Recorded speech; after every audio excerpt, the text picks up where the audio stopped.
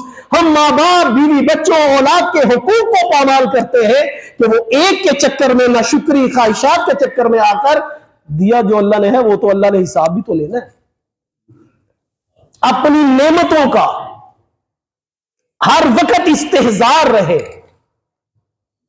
اللہ والوں جیسے کوئی پوچھنے کے لیے گیا، وہ بیمار تھے، بستر مرض پر، مر گئے بستر پر، بالکل اٹھ بھی نہیں سکتے، کچھ بھی نہیں کر سکتے۔ آج کے ماحول میں اس کو فالج کہہ لیں یا برین ہیمریج کہہ لیں کہ جو ایسا ہو کہ بس سجدہ پڑا ہوا ہے، تو آئے انہوں نے کہا جی حضرت جی کیا حال ہے؟ ہوگا اللہ کا بڑا ہی شکر ہے۔ اب اس بڑے کے اندر جو اطمینان اور گہرائی تھی، اس نے اس بندے کو پریشان کیا، حضرت جی شکر آپ ادا کر رہے ہیں؟ انہوں نے کہا ہاں اللہ کا بڑا شکر ہے۔